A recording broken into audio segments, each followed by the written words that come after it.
ओम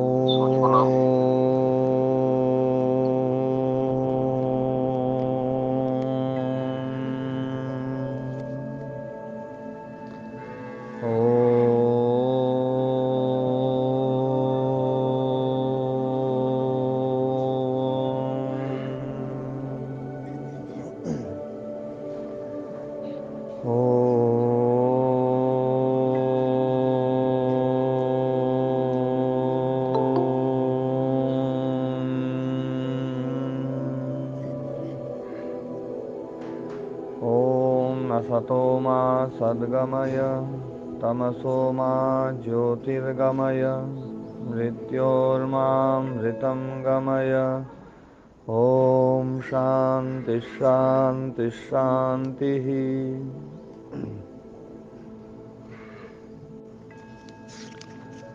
तो कल ग्राह्य, ग्रहण और ग्रहिता।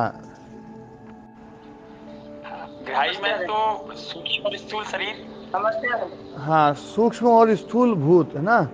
शरीर क्या मतलब हाँ, ना। स्थूल भूत। हाँ, जी स्थूल भूत और सूक्ष्म भूत है ना। जी जी स्थूल महाराज। भूत कौन कौन से हैं? स्थूल भूत हो गए अपने पृथ्वी, जल, अग्नि, वायु, आकाश, ये स्थूल भूत हो गए है ना जी। पृथ्वी, जल, अग्नि, वायु, आकाश, ये स्थूल भूत हो गए, ये ग्राह्य में है।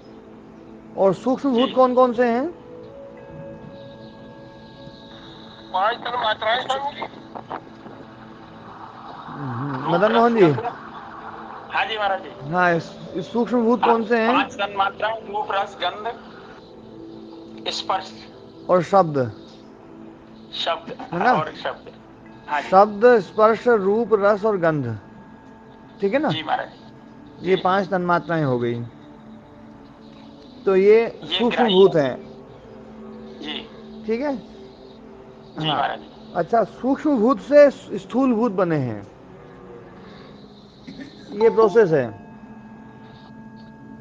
सूक्ष्म भूत से स्थूल भूत बने हैं। जैसे मिट्टी से घड़ा बनता है, तो मिट्टी उपादान कारण है घड़े का, वैसे ही स्थूल भूतों का उपादान कारण सूक्ष्म भूत है। ठीक है। तो जैसे मिट्टी से घड़ा बना है, तो देखा जाए तो घड़ा जो है ना वास्तव में मिट्टी रूप ही है। ऐसे ही ये स्थूल भूत भी वास्तव में सूक्ष्म भूत रूप ही है। शब्दात्मक, रूपात्मक, है ना, स्पर्शात्मक या गंधात्मक या रसात्मक। तो ये है ना जो है ना, मतलब क्योंकि उपादान कारण सूक्ष्म भूत हैं, इसलिए सूक्ष्म भूत रूप ये पूरा है। लेकिन क्या है, हमें जो बोध होता है वो थोड़ा सा अलग भी होता है। वो क्यों होता है, वो भी चर्चा आज चलेगी। तो ग्राही हो गया ये। अब ग्रहण कौन हो गया? ग्रहण में कौन इंद्रिया कौन आएंगे? इंद्रिया हाँ, इंद्रियां कौन कौन सी इंद्रियां? ज्ञानेन्द्रिया और कर्मेंद्रिया 10 हो गई। 10 और एक मन। एक मन, ये 11। एकादश इंद्रियां होती है ना। जी जी महाराज। तो 11 इंद्रियों में उनके नाम भी बोल सकते हैं। ज्ञानेन्द्रियां अलग बोलो, कर्मेंद्रियां अलग बोलो। पहले कौन सी बोलोगे? पहले ज्ञानेन्द्रिय बोल देते हैं महाराज। हाँ, कौन कौन सी? चक्षु, हम्म। कर्ण, हाँ। जिह्वा, है। जिह्वा, जी।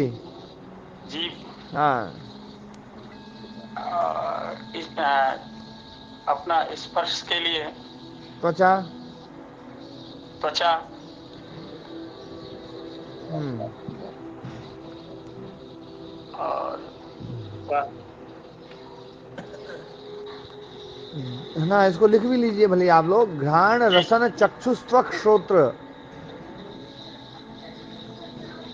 जी महाराज। घ्राण, रसन, चक्षुस्त्वक, श्रोत्राणि इंद्रियाणि भूतेभ्यः। नमस्ते स्वामी। हाँ, नमस्ते जी।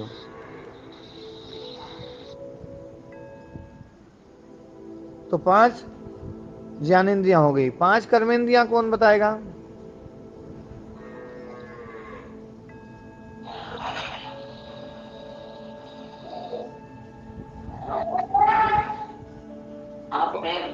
वाक पाण पाद हैं? स्वामी जी, हस्त पाद मूत्र इंद्रिय, गुदा इंद्रिय, और एक और बची वाक, वाणी। वाणी, ठीक है। हाँ, तो ये 5 कर्मेंद्रियां हो गई और एक मन हो गया है ना, तो ये 11 इंद्रियां हैं, तो ये ग्रहण में आ गई। वैसे तो ग्रहण में 6 इंद्रियां ही मूलतः आती हैं, ग्रहण में 6 इंद्रियां ही मूलतः आती हैं ना। गृह्यते अनियति ग्रहणम, जिसके द्वारा ग्रहण किया जाता है, ग्राह्य को जिसके द्वारा ग्रहण किया जाता है वो है ना जो है इंद्रियां ग्रहण। तो उसमें 6 ही आएंगी मुख्यतः, तो जिनके द्वारा मतलब जो ज्ञानेंद्रियां हैं और मन है, जिसके द्वारा ज्ञान अर्जित किया जाता है। तो ग्राह्य हो गया स्थूल भूत और सूक्ष्म भूत, ग्रहण होगी इंद्रियां, और ग्रहिता जो ज्ञान है, जो ज्ञान प्राप्त हुआ वो ग्रहता हो गया। नहीं, जो ज्ञान को ग्रहण करने वाला है ग्रहिता, तो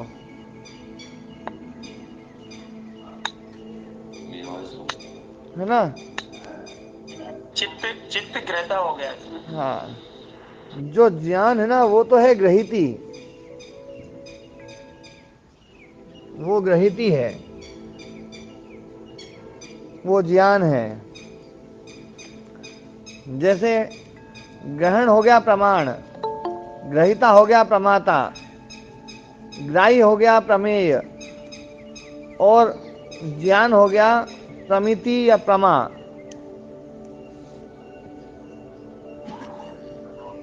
ठीक है ना। तो ग्राह्य है चित्त, ग्राह्य चित्त है ना। तो ये 3 चीजें हैं। अब इसमें ग्राह्य में 2 भेद कर दिए थे, स्थूल भूत और सूक्ष्म भूत। तो 2 भेद होने के कारण से जो है उसको मतलब ये हो गया कि भैया जो है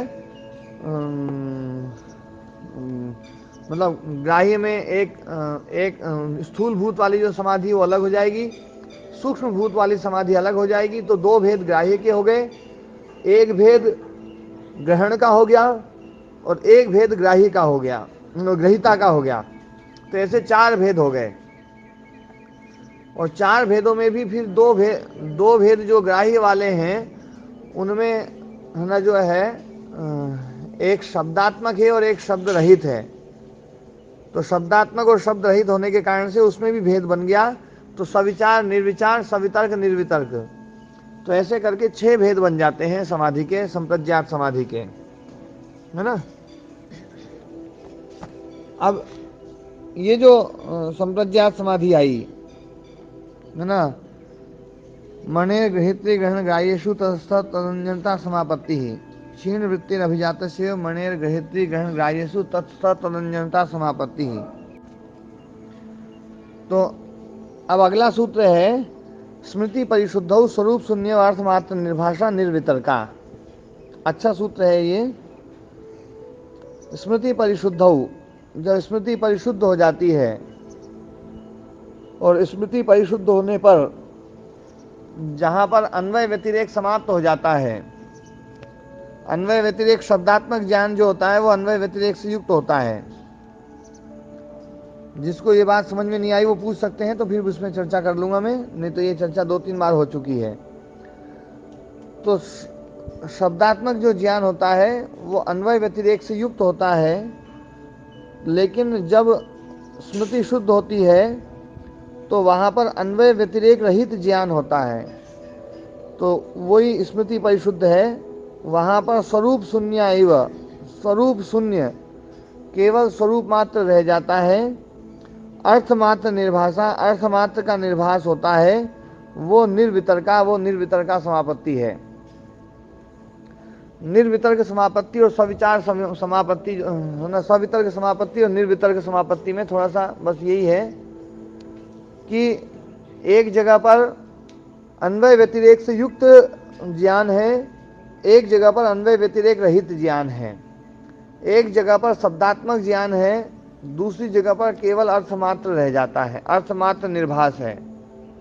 जैसे हम शब्द का जैसे सूर्य का हम प्रत्यक्ष करते हैं, तो सूर्य का प्रत्यक्ष करते समय आप ध्यान दें कि सूर्य का प्रत्यक्ष करते समय पहले हमें शब्दात्मक ज्ञान होगा। सूर्य का बोध तो हो रहा है पर वो शब्दात्मक हो रहा है। आप सूर्य के बारे में सोच रहे हैं तो जो ज्ञान हो रहा है वो शब्दात्मक ज्ञान हो रहा है कि सूर्य कितना बड़ा है, कितनी आग है, उसमें अग्नि है, अग्नि शब्द भी यहाँ पर आ रहा है, वो आग का गोला है तो गोला भी आ रहा है, और है ना जो है वो कितनी दूर है, कितना बड़ा है, किस रंग का है, किस रूप का है, ये सारे जो है ना जो ज्ञान हो रहे हैं वो शब्दात्मक हो रहे हैं। और शब्दात्मक ज्ञान जो है वो होते होते होते होते होते धीरे धीरे हम शब्द के ज्ञान को समाप्त कर दें, शब्द ज्ञान समाप्त कर दें तो केवल सूर्य मात्र रह जाएगा, केवल सूर्य मात्र रह जाएगा, केवल अर्थ मात्र रह जाएगा। सूर्य मात्र मतलब केवल अर्थ मात्र, अर्थ मात्र निर्भास जब होगा तो वो निर्वितर्का समापत्ति है। ये बात स्पष्ट हुई? हाँ स्वामी जी। हाँ, किसी को नहीं हुई तो वो बता सकते हैं। अर्थमात्र और शब्दात्मक दोनों में भेद है। शब्दात्मक में शब्द, अर्थ और है ना जो ज्ञान, तीनों चीजें हैं, और जहाँ शब्द समाप्त हो गया है और अर्थ और ज्ञान एक ही हो गया है, वो जो है वो अर्थमात्र निर्भास है। तो ये जो है ना, ओम महाराज जी। हाँ ओम जी। तो महाराज जी जो मंत्र दृष्टा योगियों की समाधि लगती थी वो स्थिति आएगी क्या वो? हाँ वो स्थिति रहेगी। अच्छा अच्छा, तो ये हाँ। कौन सी समाधि में है ये संप्रज्ञात समाधि, संप्रज्ञात में ही रहेगी ये हाँ ये संप्रज्ञात। संप्रज्ञात में असंप्रज्ञात तो बहुत ऊंची चीज है। हाँ ठीक है महाराज जी। हाँ, जिसमें कुछ भी ज्ञान हो रहा है वो संप्रज्ञात है, और जहां बिल्कुल ज्ञान समाप्त हो जाए, मतलब ज्ञान मतलब वृत्ति, यहाँ पर जो ना ज्ञान शब्द से मैं वृत्ति बोल रहा हूं, तो जहां पर वृत्ति समाप्त हो जाए, ज्ञान समाप्त हो जाए, तो वो जो है असंप्रज्ञात समाधि है। तो अब ये है ना जो है ना, जैसे मैंने एक सूर्य का उदाहरण दिया है, वैसे ही सभी उदाहरणों में हम समझ सकते हैं। ध्यान देने वाली बात है, शब्दात्मक ज्ञान कैसे होता है और शब्द रहित ज्ञान कैसे होता है, इसका एक प्रोसेस है। जैसे हम बालक को पढ़ाते हैं, बालक को सिखाते हैं, समझाते हैं, तो पहले हम उसे है ना शब्दात्मक ज्ञान देते हैं। अ अनार का, ग गमला या गणेश, ण ये खाली है ना नल, और ई इमली। अब वो इन तीनों को जोड़ता है, चारों को, आ को भी जोड़ता है, गा को भी जोड़ता है, ना को भी जोड़ता है, ई को भी जोड़ता है, और इन चारों शब्दों, चारों वर्णों में उसको आ से अनार भी दिखाई देता है, गा से गमला भी दिखाई देता है, ना से नल भी दिखाई देता है, ई से इमली भी दिखाई देती है, और इन तीनों चारों को जोड़ता है। जोड़ने के बाद में एक नया शब्द बनाता है अग्नि, और अग्नि वो क्योंकि सुना हुआ है अग्नि शब्द, तो अग्नि शब्द से फिर वो उसका अग्नि का भी अर्थ निकालता है। यही तो प्रोसेस होती है, क्यों जी राजकुमार जी, है ना सतीश जी, यही होती है ना? यही होती है। तो वो एक एक वर्ण का अर्थ लेता है, पहले एक एक वर्ण का अर्थ लेता है, जबकि अग्नि शब्द में एक एक वर्ण का कोई अर्थ नहीं है कि है महाराज जी है? तो सारा ही आ गया। हाँ, एक एक वर्ण का कोई अर्थ नहीं है। वैयाकरण जो लोग हैं वो तो ये मानते हैं कि अग्नि शब्द कभी टूट ही नहीं सकता है, क्योंकि शब्द नित्य है। नित्य है तो उसको तोड़ कैसे सकते हैं? आ गा ना ई, बोले आ अलग कर रहे हो, ये कुछ अलग ही चीज है, अग्नि का नहीं है ये। बताने के लिए आप उस आ को ला करके यहाँ दिखा रहे हो समझाने के लिए, पर अग्नि शब्द पूरा का पूरा अग्नि शब्द है, वो ही अर्थ देगा। थोड़ा भी विकृत होते ही वो शब्द अलग हो जाएगा, और वो है ना जो है ना, ये इस नित्य शब्द को खत्म नहीं करेगा। जो शब्द नित्य है ना जो है, तो वो नित्य शब्द है, तो वो पूरा का पूरा ही अर्थ देगा, पूरा का पूरा ही रहेगा, कभी खंडित नहीं होगा। उनकी मान्यता ये है। और ये मान्यता व्यावहारिक भी है कि हम जो है ना आ गा ना ई ये केवल समझाने के लिए भेद कर रहे हैं, वास्तव में अग्नि शब्द पूरा का पूरा है। फिर अग्नि, जल, तो जा से वो जो बालक है, वो जा से जहाज, ला से लड़का या लट्टू, और इन दोनों को अलग अलग करके फिर इकट्ठा करता है। इकट्ठा करके जल एक नया शब्द जो ना, एक शब्द जो ना, जो उसने पहले सुन रखा है जल, अच्छा, फिर उसके बाद में फिर उसको बोध होता है। मतलब एक एक वर्ण को मिला मिला करके फिर बोध करता है वो। फिर धीरे धीरे अभ्यास होता है, तो वर्णों का जो ना, जो भेद है, वर्ण मिलाना, वो परंपरा बंद कर देता है वो।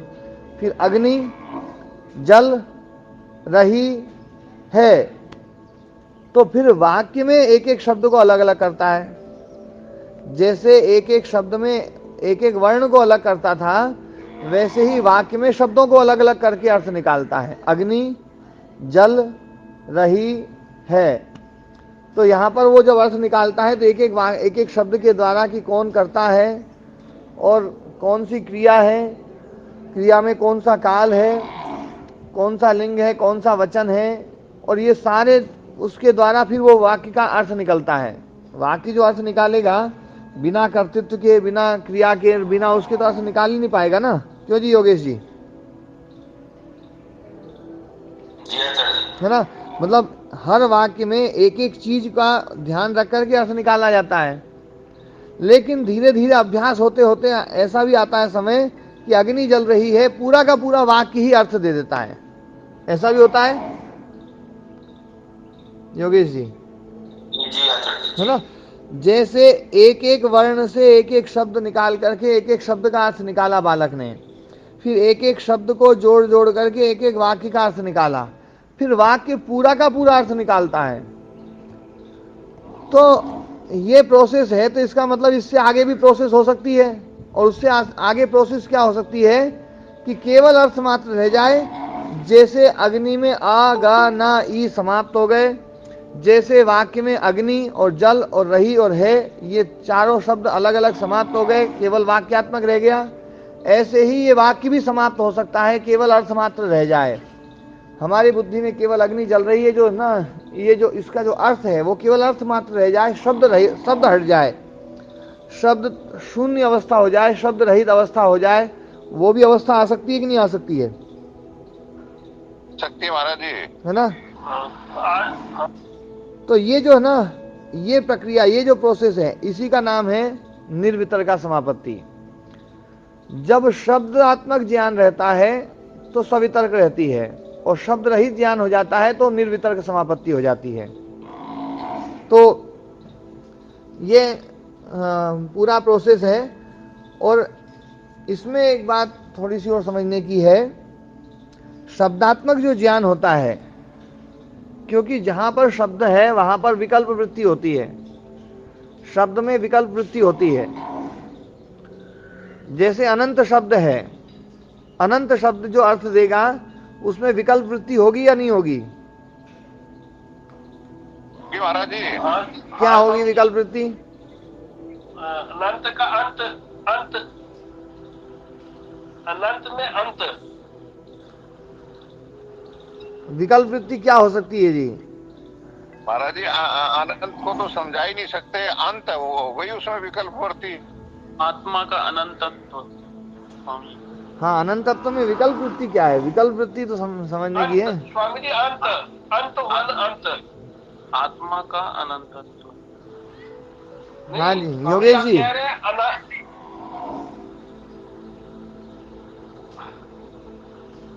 सतीश जी, योगेश जी, ये अंत ही हो गया जी, अंत से ही कि जिसका अंत नहीं है उसी को अनंत कहा जी। नहीं, पर इसमें विकल्प वृत्ति क्या है? अंत रहेगा विकल्पवर्ती महाराज जी, है? अंत विकल्पवर्ती रहेगा। नहीं, अभी समझ में नहीं आई बात जी। अच्छा, देखो अनंत को समझा रहे हैं आचार्य, समझो इसको, है ना। हमारे समझाओ। अनंत शब्द के द्वारा हम उस अनंत को कभी नहीं समझ सकते,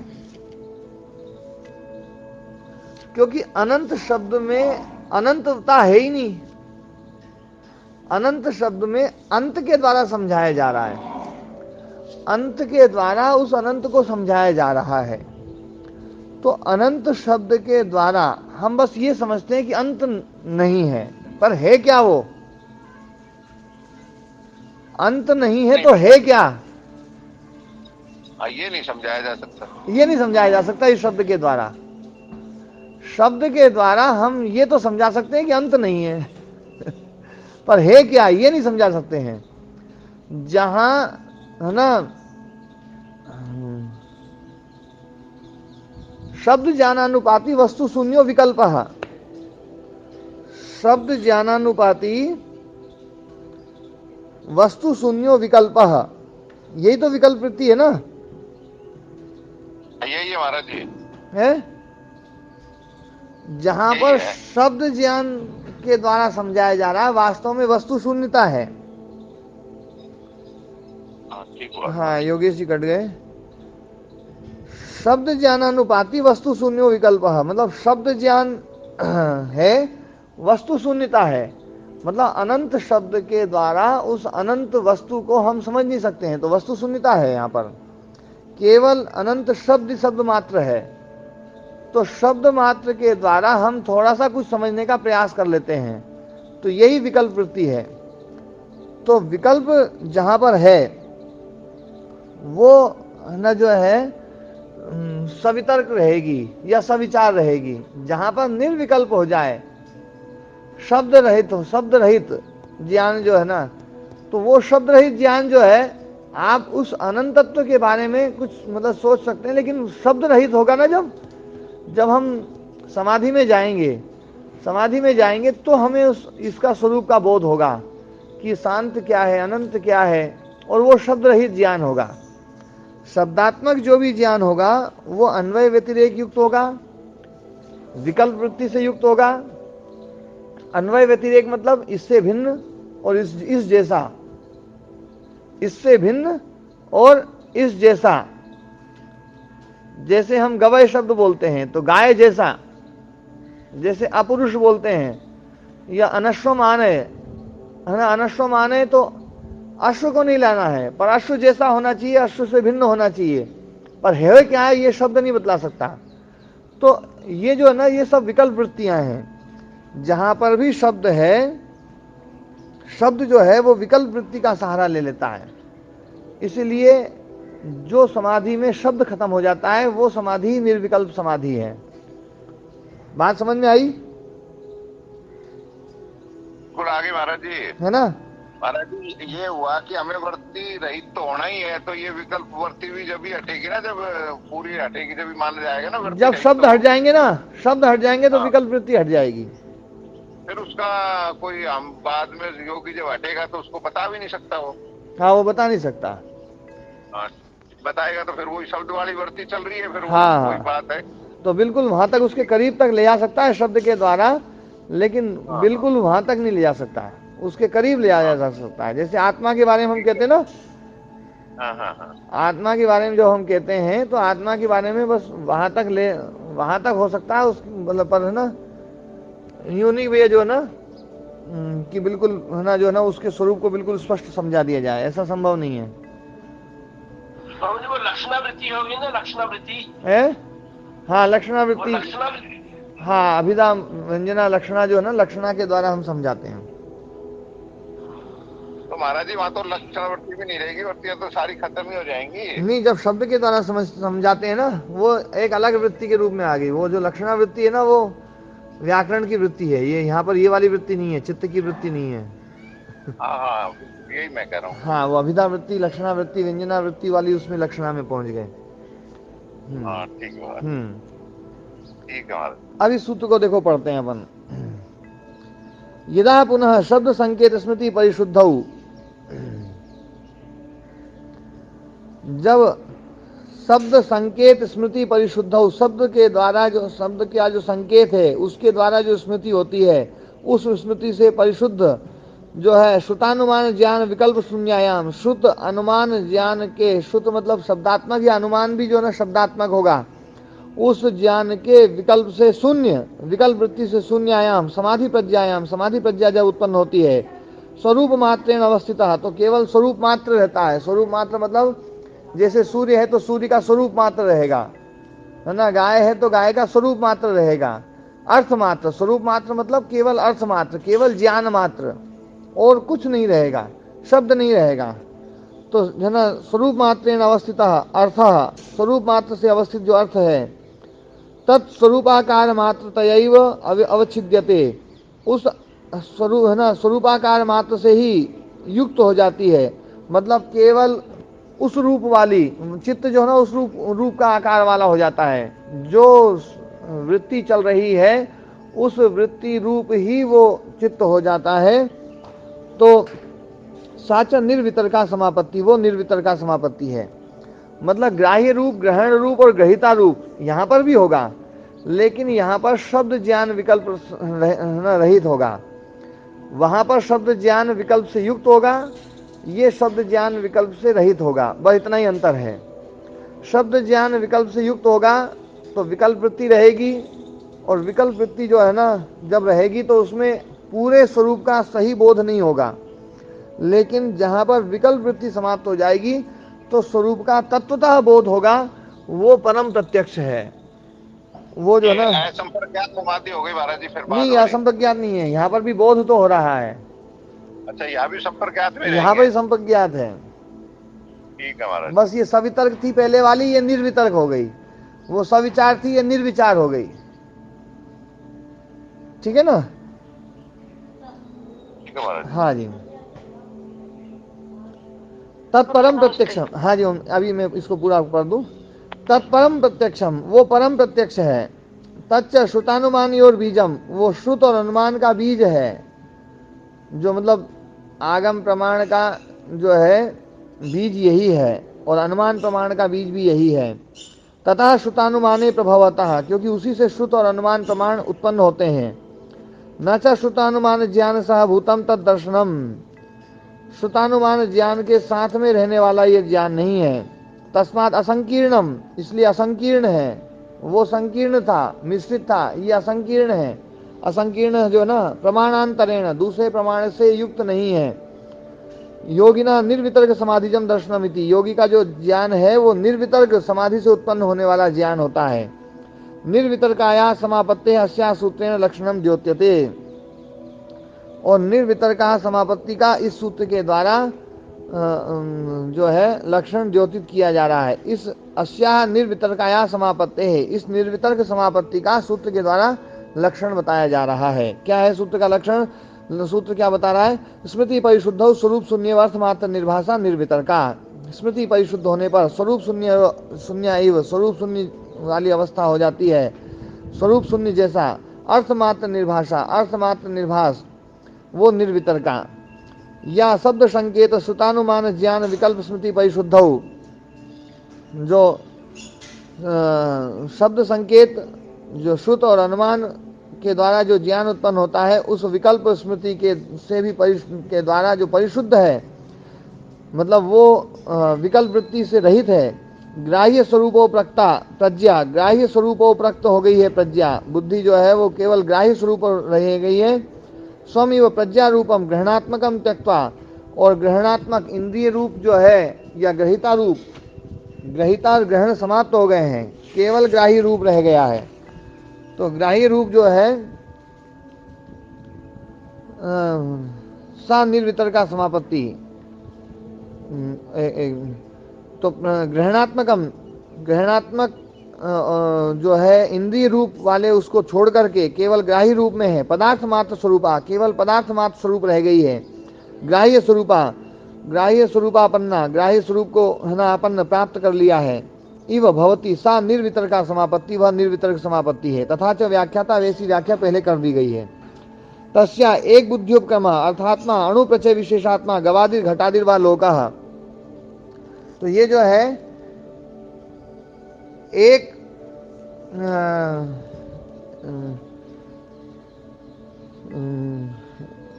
तस्या एक बुद्ध्युपक्रम, एक बुद्ध्युपक्रम मतलब एक बुद्धि होती है, ज्ञान एक ही ज्ञान होगा। जैसे उदाहरण समझने की बात है, उदाहरण से समझते हैं एक ज्ञान कैसे होगा, एक बुद्ध्युपक्रम कैसे होगा। हमने गाय को देखा, तो गाय को देखा तो गाय के साथ में जो ज्ञान होता है वो एक ज्ञान होता है या अलग अलग ज्ञान होता है?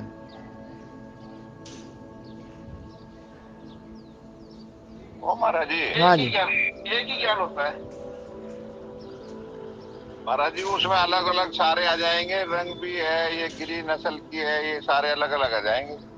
देखो जब हम अलग अलग को देखते हैं ना तभी अलग अलग का बोध होता है, लेकिन जब गाय को देखते हैं ना तो केवल गाय का ही बोध होता है।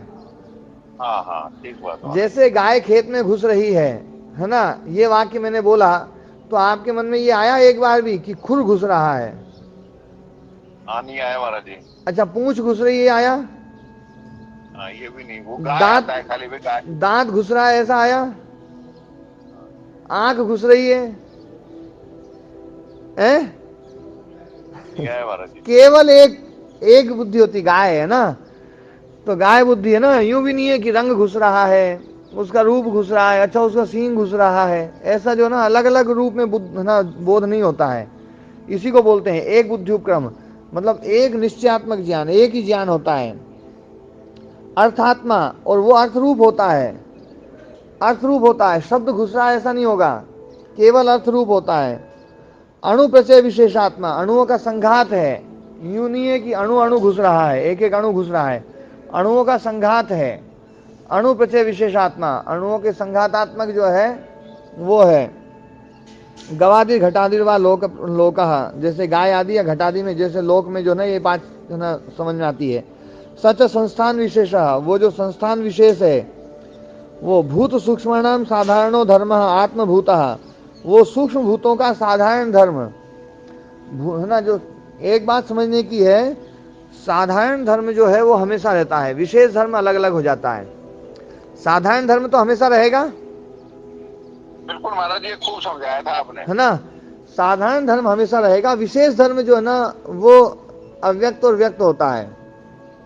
जैसे मिट्टी में है ना, घड़े में, ईंट में, सब में साधारण धर्म, मिट्टी जो है साधारण धर्म है तो वो सब में रहेगा, लेकिन घट धर्म सब में नहीं रहेगा, लेकिन मिट्टी धर्म सब में रहेगा। तो ये जो पंच महाभूतों से बने हुआ ये पूरा स्थूलात्मक जो जगत है, तो इसमें पंच महाभूत का जो साधारण धर्म है वो सब में रहेगा। शब्द, स्पर्श, रूप, रस, गंध, मतलब वो शब्दात्मक, रूपात्मक, रसात्मक, गंधात्मक, वो सब में रहेगा।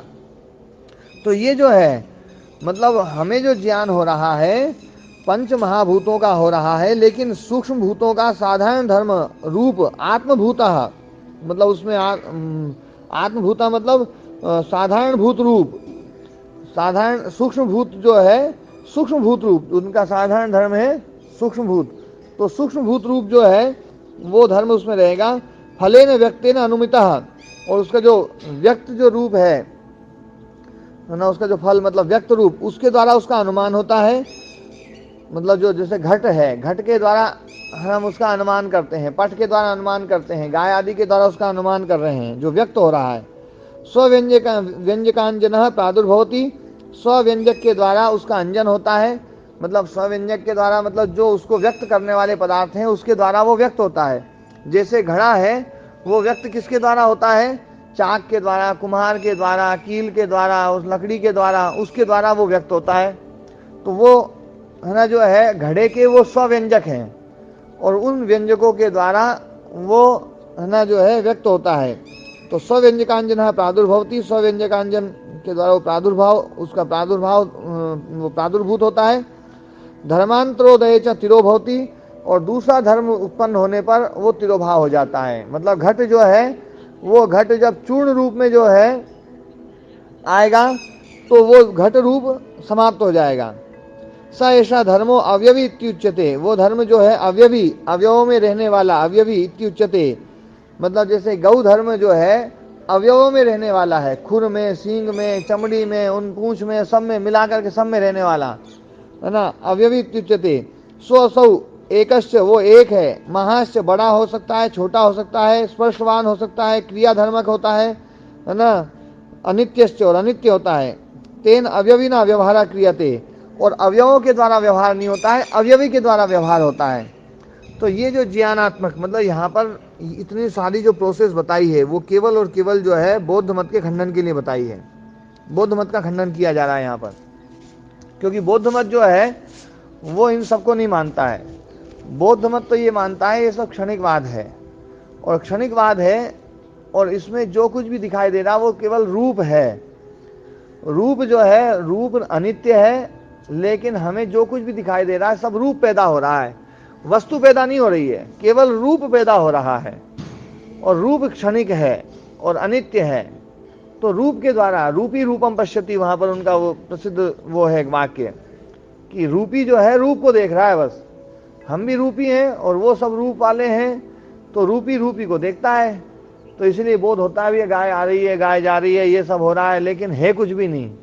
उनका वो क्षणिकवाद जो है ना, उसका खंडन करने के लिए यहाँ पर जो है ना इतनी बात यहाँ पर कही गई है कि वो सब जो है ना अवयवी का बोध नहीं है, अवयव का बोध नहीं है, अवयवी का बोध है। और उसमें रूप आदि जो चीज है वो साधारण धर्म है, साधारण धर्म होने के कारण से वो सदा रहेंगे। और जो विशेष धर्म है वो स्वव्यंजकांजन, स्वव्यंजकांजन से व्यक्त होते हैं, और जब वो दूसरा धर्म आता है तब जाकर के समाप्त होते हैं, उससे पहले तक वो रहते हैं सब धर्म। और है ना, एक बुद्धि उपक्रम जो है, एक विशेष निश्चयात्मक ज्ञान होता है, और वो जो ज्ञान होता है अर्थात्मा, अर्थरूप होता है, केवल रूप नहीं होता है, अर्थरूप होता है। और अणु प्रचय विशेषात्मा, अणुओं का संघात है ना, गवादि घटादिर्वा। तो ये यहाँ पर बौद्ध मत का खंडन कर रहे हैं। और आगे फिर बोल ही दिया, यश पुनर्अवस्तु का सप्रचय विशेषः, जो लोग ऐसा मानते हैं कि ये जो है ना ज्ञान हो रहा है वो अवस्तुक है, वस्तु नहीं है, वहां पर सप्रचय विशेषः सूक्ष्मम च कारणम है ना अनुपलभ्यम विकल्पस्य तस्य अवयवाभावात् तद्रूप प्रतिष्ठम मिथ्या जानमिति प्रायेण सर्वमेव प्राप्तम मिथ्या जानमिति। तो उसके ऊपर प्रश्न चिन्ह खड़ा कर रहे हैं कि यदि वस्तु नहीं है और ज्ञान उत्पन्न हो रहा है तो वो तो ज्ञान जो उत्पन्न हुआ है वो तो मिथ्या ज्ञान है, क्योंकि मिथ्या ज्ञान वही तो होता है अतद्रूप प्रतिष्ठम, रूप नहीं है लेकिन वो दिखाई दे रहा है, अतद्रूप प्रतिष्ठम। तो विपर्यो ज्ञानम, विपर्यो मिथ्या ज्ञानम अतद्रूप प्रतिष्ठम। तो फिर तो ये ज्ञान सारा का सारा विपर्य हो जाएगा, समाधि में जो ज्ञान उत्पन्न होगा वो भी विपर्य ज्ञान हो जाएगा, क्योंकि कोई वस्तु है ही नहीं। तो मिथ्या ज्ञान प्राप्त हो जाएगा। और मिथ्या ज्ञान को तुम भी नहीं कहते हो कि समाधि में मिथ्या ज्ञान होता है, वो लोग भी ये कहते नहीं, समाधि में ज्ञान तो होगा, वो सही ज्ञान होगा। तो इसलिए है ना, जो है जो ये मानते हैं कि वस्तु नहीं है, अवस्तुक मानते हैं, उनका मत गलत है। तदाच सम्यक ज्ञानो भी। हाँ तो महाराज जी यहाँ आचार्य सत्व रजतम को प्रतिपादित करना चाह रहे हैं या चित्त को? नहीं, ये तो अभी तो ना ये संसार की जो वस्तुएं हैं, संसार की वस्तुएं सतरूप हैं, मतलब असत रूप नहीं है। खत्म, मतलब जो हमें दिखाई दे रही है वो कोई ये कहे कि वस्तु है ही नहीं, केवल रूप दिखाई दे रहा है। बौद्धों का जो मत है, बौद्ध ये मानते हैं कि वस्तु है ही नहीं, अच्छा, वस्तु नहीं है, केवल रूप है। तो उसका खंडन किया जा रहा है, ठीक है ना। हाँ जी। तदाच सम्यक ज्ञानो भी किम स्यात्, उसमें एक प्रश्न और भी उठा रहे हैं कि सम्यक ज्ञान भी क्या हो सकता है, क्योंकि विषय का ही अभाव है, तो विषय का सम्यक ज्ञान कैसे होगा। यद यद उपलब्धते तत्तद अव्ययत्वेन है ना आघ्रातम, जो वस्तु उपलब्ध हो रही है इंद्रियों के द्वारा, तत्तद अव्यवित्वेन, अव्यवी के द्वारा युक्त है। तस्मात् अस्ति अव्यवी, इसलिए अव्यवी है। यो महत्वादि व्यवहारापन्न है, जो महत्व लघु और है ना स्पर्शवान और क्रियावान और वो सब आदि जो पहले ऊपर गिनाए हैं, उन व्यवहारों से युक्त है। समापत्ति उसकी समापत्ति निर्वितर्काया विषयो, उसकी समापत्ति निर्वितर्का समाधि का विषय होता है। तो ये निर्वितर्का समापत्ति बताई और निर्वितर्का समापत्ति के साथ साथ वस्तु का सद्भाव भी बताया कि सब वस्तु है, अवस्तुक नहीं है। विषय सावस्तुक है, वस्तु है और उसका विषय है। ये बात को यहाँ पर प्रतिपादित किया गया है। अब इसमें कोई प्रश्न हो किसी का तो पूछ सकते हैं। नमस्ते स्वामी जी। नमस्ते जी। स्वामी जी, अवयव, अवयवी और स्वव्यंजक ये सारे बहुत शास्त्रीय शब्द हैं, तो पता नहीं चल पा रहा कि क्या बोला जा रहा है। हाँ, अवयव और अवयवी, जैसे गाय है, गाय अवयवी है जी, और अवयव है उसका खुर, उसका सींग, उसकी चमड़ी, उसका आंख, उसका दांत, उसकी जीभ, है ना, ये है अवयव। तो हमें ज्ञान अवयव के रूप में होता है, अवयवी के रूप में होता है? अवयवी के रूप में। अवयवी के रूप में होता है। और अवयवी अवयवों में रहता है। हाँ जी। अवयवी जो है वो अवयवों में रहता है। सारे अवयव हटा दो तो अवयवी कहाँ रहेगा? फिर नहीं रह सकता। नहीं रह सकता ना। हाँ जी। तो है ना, जैसे कपड़ा है, कपड़ा किस में रहता है? तंतुओं में, अवयवों में। हाँ जी।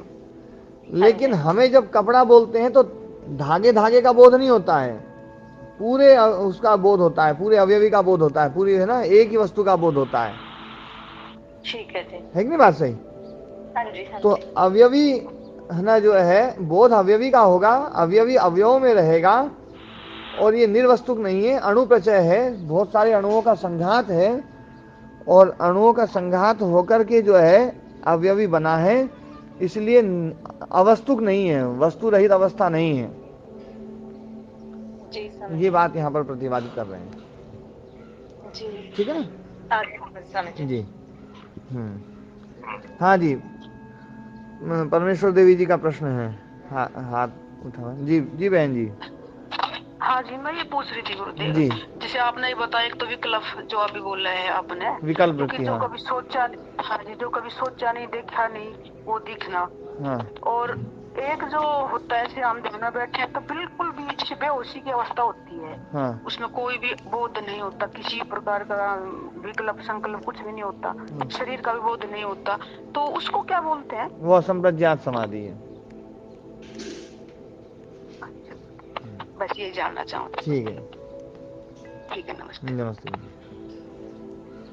स्वामी जी, हाँ जी। मैं इस बात पर पहुंचा हूँ कि ये जो दर्शन है, हाँ। ये हमारी बुद्धि को सूक्ष्म करते करते करते इतना सूक्ष्म कर देते हैं कि फिर हमें ईश्वर तत्व या आत्म तत्व समझ आने लगता है। हाँ, यही बात छिपी हुई है जी। बस ये दर्शन जो है ना अपनी बात नहीं थोप रहा है, आपकी बुद्धि को सूक्ष्म करेगा ना, आप इन चीजों को सोचने लग जाएंगे, सोचने लग जाएंगे, फिर जाके हमें आत्म तत्व और ईश्वर तत्व के दर्शन होंगे। जी जी। मतलब यही बात छिपी हुई है ना इन दर्शनों में। जी जी। हाँ, ठीक है स्वामी जी जी, जी। धन्यवाद। ठीक है, ओम। धन्यवाद।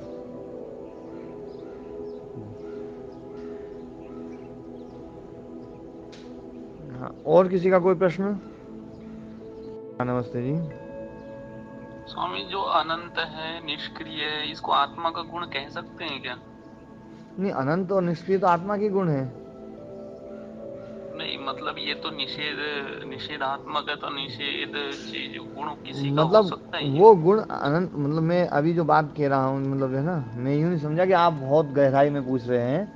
अनंत और निष्क्रिय जो है ना, ये आत्मा को समझाने के लिए इन शब्दों का ही प्रयोग होता है, पर वास्तव में जो है ना, ये बात पहले भी कही थी कि आत्मा के बारे में जब भी समझाएंगे तो किसी न किसी गुण का अभाव वर्ग करके बताएंगे, है ना।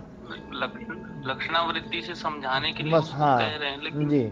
हम गुण तो नहीं कह सकते। नहीं, गुण ऐसे तो मतलब यूं तो है ना, गुण ऐसे नहीं कह सकते, पर बाकी जो है ना समझाने के लिए ऐसा कह रहे हैं ना। अच्छा। जी। हम आत्मा को फिर निर्गुण कह सकते हैं? निर्गुण कह सकते हैं? निर्गुण भी अपने आप में गुण से बताने वाली बात है कि निर्गुण मतलब जिसमें गुण नहीं है। है? हाँ ये निर्गुण और सगुण में बड़ी लड़ाई होती है, इसलिए मैं तो जो है ना निर्गुण का ही खंडन कर दिया मैंने। तो गुणवान ये कह सकते हैं गुणवान नहीं है?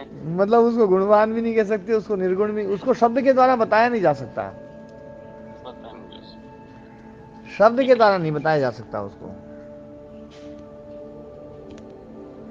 जी नमस्ते गुरु। नमस्ते जी। जी ये अगर अनंत क्या होता है गुरु जी? है अनंत क्या होता है? अनंत बस जो ना अंत से जो है ना, आप अनंत को, पर अंत को तो समझ सकते हैं, अनंत को समझ सकते हैं, अंत को समझ सकते हैं। समझ सकते हैं अंत क्या है अंत, क्या है? जो खत्म हो जाता है, जो चीज खत्म हो जाती है अंत हो जाता है उसका।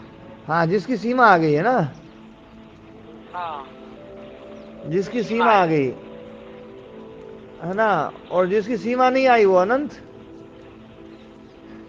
जिसकी सीमा नहीं आई वो अनंत है। हाँ जी गुरुदेव। हाँ जी नमस्ते। जी नमस्ते। गुरु जी छोटी सी बात इस विषय से अटका है गुरु जी, बुरा मत मानना थोड़ा है गुरुदेव। ये जो आपके गुरुदेव ये है क्या, जो उमानंद के उत्तराधिकारी विजयपाल जी? ना ना वो नहीं है। अच्छा गुरुदेव, बस नहीं जानना चाहती। हाँ जी मदन मोहन जी, आप कुछ पूछना चाह रहे हैं? हाँ महाराज जी प्रणाम। जी प्रणाम। महाराज जी जो योगी असंप्रज्ञात समाधि में पहुंच चुके हैं, फिर इस पिंड का क्या उपयोग रह जाएगा उनके लिए? ये पिंड छूट जाएगा, मतलब असंप्रज्ञात समाधि में पहुंच गए हैं तो धीरे धीरे असंप्रज्ञात समाधि बिल्कुल परिपक्व होगी, और है ना वो परिपक्व होते होते जो कर्तव्य कर्म ही वो करेगा, बाकी तो और कोई कर्म उसके वो है ना रहेंगे ही नहीं, कोई भी है ना करने योग्य, फिर वो सब चीज़ जो है ना वो समाप्त हो जाएगी, और धीरे धीरे वो पिंड छूट जाएगा, पिंड छूट जाएगा, चित्त छूट जाएगा। असंप्रज्ञात समाधि में पहुंचने वाले जो योगी हैं, उनके तो कर्माशय भी फिर पूरी तरह नष्ट हो चुके होंगे। हाँ, पर असंप्रज्ञात समाधि जो है ना वो एकदम से है ना जो है ना प्रगाढ़ नहीं होती है, उसको धीरे धीरे प्रगाढ़ करना पड़ता है, क्योंकि असंप्रज्ञात समाधि का भी अपना एक संस्कार बनता है। अच्छा अच्छा। हाँ जी। हाँ स्वामी जी जब व्यक्ति संप्रज्ञात समाधि लगाता है, संप्रज्ञात समाधि लगाता है, तो वो जो हम कहते हैं सूक्ष्म भूत स्थूल भूत इनका वो साक्षात्कार करता है, वो क्या तात्पर्य है, वो क्या साक्षात्कार करता है? मतलब साक्षात्कार मतलब उसका यथार्थ बोध, उसका यथार्थ बोध, यथार्थ बोध सूक्ष्म भूत जैसे हुए, मतलब यथार्थ बोध सारे पदार्थों का यथार्थ बोध, मतलब जैसे औषधि है कोई, वो औषधि का क्या क्या गुण है, किस किस काम की, वो सारा उसका विषय जो है ना वो समाधि के द्वारा जान सकता है। किस पदार्थ का क्या गुण धर्म क्रिया है वो सब जान सकता है।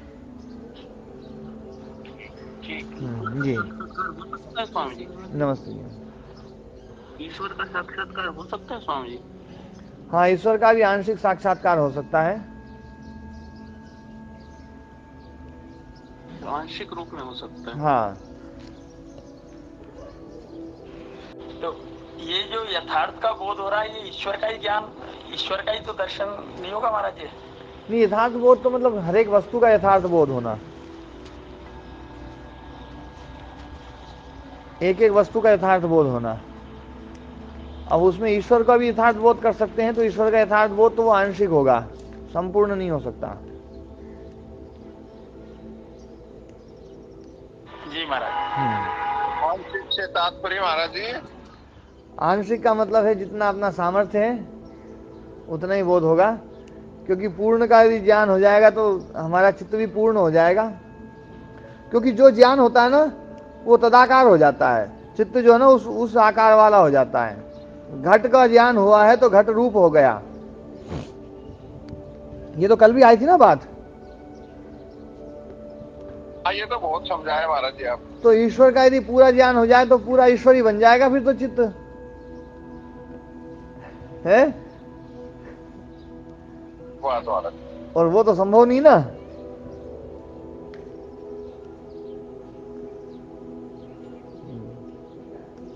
ठीक है, आज पाठ को यहीं विराम देते हैं।